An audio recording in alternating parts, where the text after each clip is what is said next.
YouTube, what's up? Back again for another daily fishing video here on Andrew Upshaw Fishing. Today, I have been busting my butt trying to get this move going.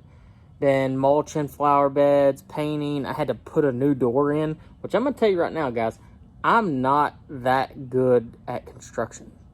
So, my wife has a lot of trust in me in that regard. I don't know why, because I haven't really proved that I'm very good at that stuff.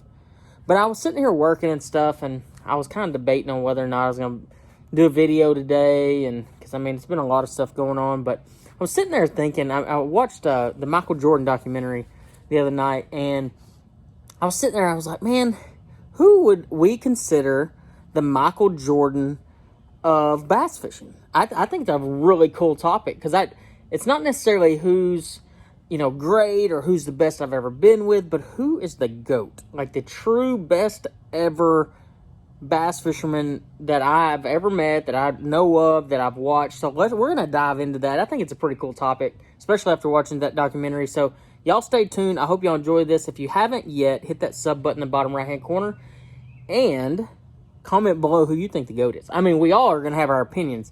I mean, if you watch that Michael Jordan documentary and if you pay attention to that at all, you're going to know that everybody has their opinions. And nobody's really wrong, I don't think. But I'd love to hear what yours is. So drop that below, like the video if you can, and I hope y'all enjoy it.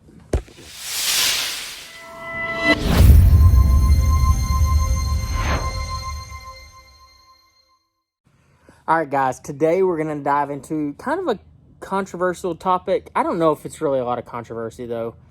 Who is the GOAT of bass fishing? Would you consider a tournament angler the GOAT? Would you consider a non-tournament angler the GOAT?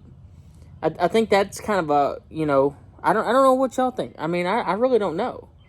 I really think if you look at best bass fishermen, if you look at our sport in general, 9 times out of 10, the guy that is the very best in the world is going to go put his money where his mouth is, go fish tournaments, and go put it all on the line. Because that's his... In the bass fishing, there's only a couple ways to make money. You either, A, have a TV show, B, you go win a bunch of tournaments, or C, you do both.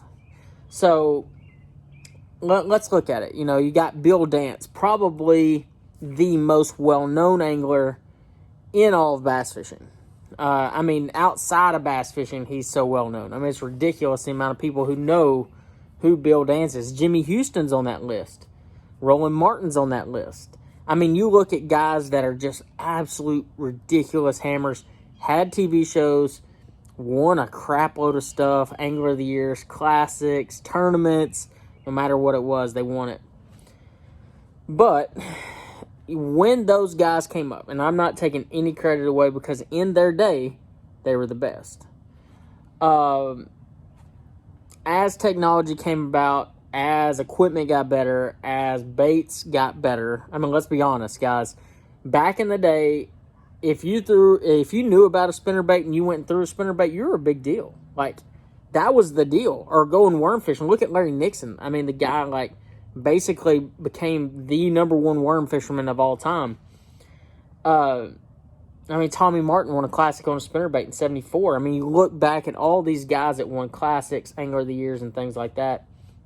But to truly name a GOAT, what would I take into consideration for a GOAT? If you look at Michael Jordan, you look at the fact that he only played in the league for X amount of years, and he won, I don't know, 4 or 5 championships, I think is what it was. Arguably one of the most gifted yet hard-working people of all time. Really changed the game as far as how he approached the game, how aggressive he was, how dominating he was. If you look at today's sport, who we have today, there's a handful of guys that I think are really good. You got Ott Defoe that is on an absolute heater right now, has won a ton of tournaments. Is he the GOAT? I mean, some could argue he's pretty darn good right now. Jacob Wheeler, look at the amount of tournaments that guy's won and how many top 10s that guy's gotten. Edwin Evers, another one on the list that is absolutely ridiculous.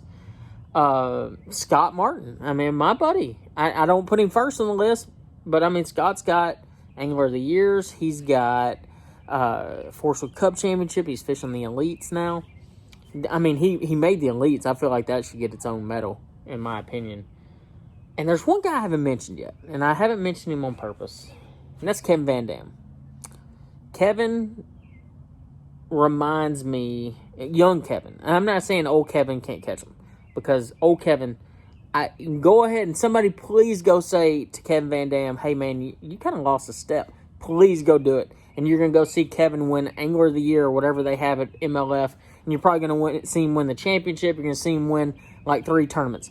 Because, dude, that guy is ridiculous. In his day, which was, they had side imaging. They had down imaging. They had sonar. They had high-end reels, high-end rods. They had most techniques were out there, minus a couple, maybe like a Ned rig. The Nico wasn't as famous then. There's a handful of baits that weren't designed yet. But in his heyday, there is not an angler that I've ever fished against that was more feared, more respected, and more admired than Kevin Vandam. I was fortunate enough to fish against him one time. He didn't have a good tournament. I think I even beat him. I think I did. I don't remember. I think I beat him, though. But it was on a river, and it was cold, and it kind of sucked. I mean, I'm not going to lie. The fishing wasn't very good. And it was at the Red River, and he didn't have a good tournament. But the dude has won how many classics now? A bunch? How many tournaments has he won? He's got the record for the most tournaments, I think. One. I mean, gobs of top 10s. When people walk into a room, and all the anglers talk, we might not, MLF has their little rule about you can't talk about techniques, you can't do all that kind of no info, whatever. But all the anglers still talk, and they still know this day, when Kevin was out there doing his thing, and I'm saying like full-on KVD mode, like, he was unstoppable. There wasn't somebody that could touch Kevin. I don't see the same, like when Ott Defoe shows up to a tournament, with Wheeler shows up to a tournament. I don't hear the same, I don't know what you would say here. I don't hear the same like dog talk about, man, I saw Jacob Wheeler today, or I saw Ott Defoe, or I saw Edwin. I mean, I hear guys say that, but like, everybody has that KVD story. They're like, dude, that guy's like, did you watch this show where he just absolutely wrecked everyone's face in? When I have that. So, I was watching Bass Live one time on Kentucky Lake. I think he won the tournament. It was the last time they were there. Maybe Edwin won. I don't know. He either won or he came really darn close to winning. And Kevin is known for having probably one of the most, or the largest spectator groups ever. I mean, when you start talking about people following other anglers, I mean, you talk about KVD on Kentucky Lake, you're going to have a wad of boats behind him. Well, he pulls up, and I'm watching Bass Live, because I'm like, man, guys, I love this sport. I love it. I mean, I think it's the coolest dang sport ever. So I'm watching Bass Live anyways. And I see Kevin, and he pulls up to this school, okay? And I don't know how deep it is. Nobody at home knows how deep it is. And he's throwing a crankbait, and he's winding the crap out of them and out of it, and he's not catching them. And you see him, like, set up and move and leave, okay? And I'm watching it all day. What that son of a gun did, he knew those fish were there, okay? And Kevin has done it for a long enough time that he knew, man, these fish are here, but I'm not going to burn the school yet. If everybody sees me roll up here to my primary spot and they don't see me catch anything, they're probably not going to come back and fish it. But I'm just going to throw this crankbait over the top of them, and this bait's not even getting down to where the fish are. So what does he do? He goes and runs a bunch of stuff. He loses a bunch of spectators. It's getting towards the end of the day. He's like, all right, it's time now. He rolls back to that same spot, picks up a bait. I think it was a hair jig. May have been something else. Something that went a little bit deeper, though. And went to put on a darn clinic. I mean, the guy caught 25 pounds. Like, his eyes were closed. I mean, dude, just, like, it's like, man, where'd all these fish go? They never left. The guy was smart enough to roll up to his spot, throw a bait that he knew he wasn't going to catch fish on, go to another spot, and keep doing this little thing to try to lose boats to the point to where he lost enough boats that he could go fish that spot so he'd have it good for the next day. That's like, he's living in 2035 and I'm back here in 2021. So for me, the GOAT, undisputably, is KVD. No questions asked. He's won enough. He's proven enough that he's the GOAT. Just like, in my opinion, Michael Jordan's proved that he's the GOAT. And not necessarily because he's won the most championships or whatever. He was the most feared player in the NBA. He changed the game of basketball just like Kevin changed the game of bass fishing. When you have somebody that comes in and just puts so much domination down that every competitor out there notices it, even the really good ones, and they're like, man, that guy's like, he's nuts.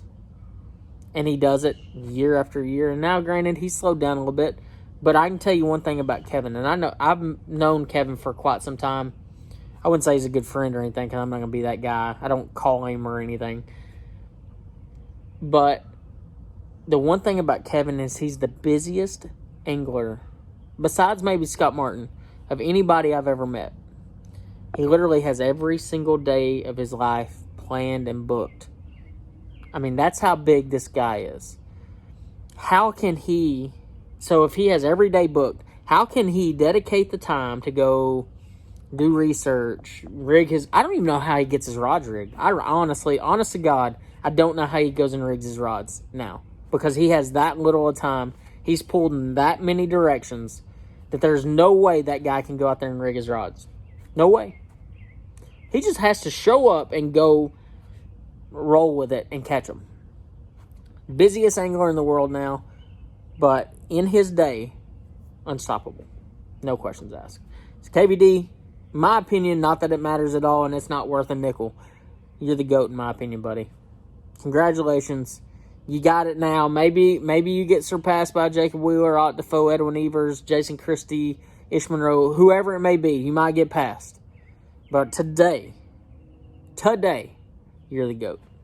So, guys, I hope y'all enjoyed this episode. I know it's a little off-key, and maybe you might think it's stupid, but I thought it was cool. I watched that documentary, and I thought it was the coolest thing ever. So, hit that sub button if you haven't yet. Drop a comment who you think the GOAT is. Maybe you agree with me. Maybe you don't. Drop that comment, like the video if you can, and I hope y'all enjoy it, and I'll see you in the next video.